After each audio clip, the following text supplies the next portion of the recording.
We'll start with you. I'm hot for you, Wally. Is that your real name? It's Egyptian. Okay, so what do you want to get from this class? I'm hot for you, Wally. I already got it. Thanks. Government strongly insists that women need to be protected from men's sexual attention in the workplace. We're talking about sexual harassment law, Allie. Let's not expect it to make sense. We just have to assume that if any woman, anywhere, at any time, feels the slightest twinge of hypersensitivity, and she can tie it to anything remotely sexual, she has a cause of action. The courts will protect her, which is good, because as a matter of law, women need protection. They are less than. That's the law. It's a biological fact that both men and women are very sexual creatures. But in being sexual, they display their sexuality in different ways. It's like in all the gender laws, they all seem to be designed to recognise the failings and bad behaviours of men, and to completely hide under the carpet the responsibility of women in bringing about those behaviours. These poor guys, they can't win on the road. They can't win when they go back to Cleveland. Tell me how you think a man can sexually harass a woman. What can a man do that will be regarded as sexual harassment? Well, I mean, if you just keep repeating, get your tits out, get your tits out, get your tits out. That's sexual abuse, isn't it? And then the other one is, you know, if they're by the photocopier and there's a big aisle where the guy can walk down, but he brushes past the female in an unnecessary way, then that's sexual abuse, isn't it, as well? Have you ever been accused of sexual harassment or threatened with an accusation? Only jokingly. No, never seriously. I probably could easily be, because I am very jokey at work like that. Probably a great deal of stuff I've said and done with the women at work. But I know I can say it because of the relationship that I have with the girls at work. But it would be very easy to accuse me of sexual harassment. And how do you think a woman can sexually harass a man? Same ways. Get your willy out, or, you know, just constantly sort of nag at them. I want sex, I want sex.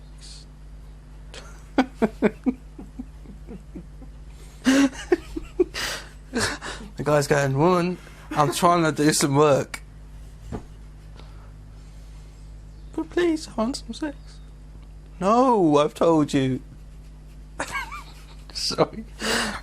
It's the difficulty, I guess, with making something so clinical and so PC that you can't say anything. And you could go down that road, and you could just have no human interaction whatsoever with the people around you for fear of being sued. But we're not there yet, and I'm basically going to go by a suitable relationship with the people that I have at work and trust in human nature. So you make a judgment call about who you're dealing with? I do. I make a judgment call. Maybe I shouldn't. I make a judgment call, and I rely on human nature and my knowledge of that person. And I don't do it. I don't say risque things to people I don't know very well. Although not generally appreciated, men are the subjects of unwanted sexual attention, just as much as women. Can I have your attention, everyone? I'd like to introduce you to a new employee who'll be joining us today. His name is Jonathan Stewart. Hi, Johnny, baby. Oh, by the way, that's Charlotte. Come on. I'll introduce you to your new machine. I guess I'll see you at the company picnic.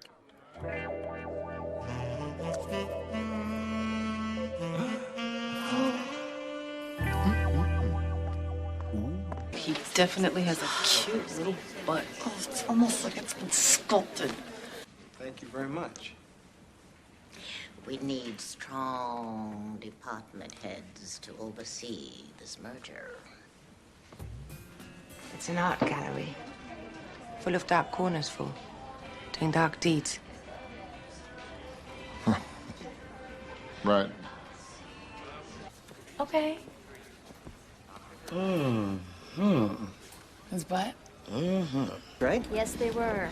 Anybody see what made them? Actually, no such luck. Sexual harassment legislation, however, exclusively recognises male sexual misbehaviour and ignores female. In the eyes of the law, it's as if women have no sexuality, and only a man can ever sexually harass. For example, in America, female news reporters demanded the right to do locker room interviews with sportsmen, claiming that it was sexism to not allow it. But male newsmen are not allowed into the locker room of females. Hey! ladies work here? Yes, they do. Do they have a nicer physiques? Do you have lawsuits? Are you familiar with the term lawsuit? I think you all know why you're here. Player, check it. Great stuff. We need her to sign the waiver on sexual harassment. Richard, I don't think those clauses are enforceable. But women do sexually harass men in the workplace, and this means all women, all of the time. It's me, Johnny. I knew it was you. I could smell you getting off the elevator. Women wear perfume. I mean, with all due respect, you sort of walk around with uppity breasts, and the hair flips aren't the most subtle, and your perfume, you could be flammable. Men will melt. Provocative woman. A new fragrance. Perfume is not deodorant. It's worn for one reason and one reason alone, to attract the sexual attention of men. It has no place in the workplace. That is sexual harassment. Women dress inappropriately. The men at the courthouse, some of the judges even, they talk about your short skirts. They do, don't they? What the heck are you doing in here, Sasha? What do you mean? What do I mean? You're walking around all sexy. That's why I mean what I mean. Gary, since we're in the workplace, I would appreciate you not referring to me as sexy, okay? You need to sign here, and I think... Okay. Works in the media. About anything in particular? She'll do anything. But you do dress to turn the guys on a little. I don't deny that. I like to feel attractive. So you're open? Yeah, what do you need? Adam's gonna break off part of an ID. We need a name. Soon evaporated. It's all about the team. Tyler, you've joined us late in the term, so unfortunately you're playing catch-up. So I was wondering if you'd like to stay behind after school and you and I could get together on kind of one-to-one basis? Yeah, that sounds good, yeah. We'll have a long session. Any other supportive advice before we get to know each other? As a matter of fact, there is. If you want a career here in PID, you might want to invest in some more appropriate clothing. It's power. Sex for me is power. That is sexual harassment. Women wear makeup. For extreme hold, zero trace. What function does lipstick serve in the workplace? How seriously are we supposed to take a businesswoman wearing makeup? How can we assume clear thinking, intelligence and good judgment from a person who needs to paint their face for work? Why would a grown person walk around in something like this? These are hugely uncomfortable. They make it easier to fall, plus they cause back problems. What kind of a person would spend the equivalent of 2 years painting her face? Pluck out her eyebrow hairs, implant silicone or saline into her chest. There is a name for this kind of person. Woman. If we insisted that women not wear makeup or perfume to work, on what basis would women disagree? Are women so ugly and so smelly that they can't step out of the house without it? That's like pouring perfume on a pig. As with perfume, makeup is entirely inappropriate because it's a device to enhance attractiveness. That is sexual harassment. However, no case has ever been brought against a female colleague for wearing a short skirt, makeup or a wonder bra at work.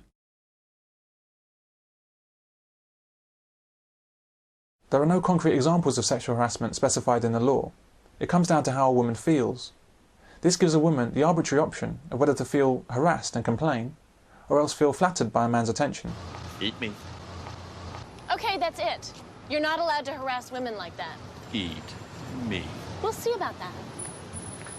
Listen, that sandwich out front is saying sexually explicit things to women as they walk by. What'd he say? Eat me. Yeah, he's a sandwich. No, he didn't say it in the sandwich way. He said it in the sexual harassing way. Eat me. Oh, you're so brave inside your sandwich. And then Miranda glimpsed just enough of his full lips and shiny white teeth to stop thinking about the sandwich and start wondering about the man inside the bun. Women also lie about sexual harassment if they think it will benefit them, or to seek revenge, or because they have a personality disorder. And there are a lot of women with personality disorders. I gotta get out there. I gotta conquer the whole self-esteem thing. Just boom, okay? We just drive through this baby, okay? I have an eating disorder, you know. No. Yeah, sure. Threw up on the way over. I have to assume that's it. I'll tell Jack. Great work, Sherry. Congratulations. Thanks. Did you see the way his hand brushed across my shoulder as he walked by? What? That was wrong. He shouldn't have done that. Mrs. Logan, you wouldn't... You know, in 3 seconds, Mr. Burke, I'm going to scream louder than any woman you've ever heard in your life. 1, too. Here's the card right here. I wouldn't actually want to take the risk now of letting a woman into my car and then suddenly being accused of doing something that I hadn't done. So I don't. Why do you think there's a risk there? I mean, is it something that you've come across? I mean, why would you think that anyone would accuse you of... Well, because women do that, don't they? Women always have the option of accusing men of sexual harassment, or worse, because you'll never be able to disprove it. That's why many men in the city, for example, will not travel alone with a woman in a lift, and why other men are extremely wary of being alone with women. It's not worth the risk.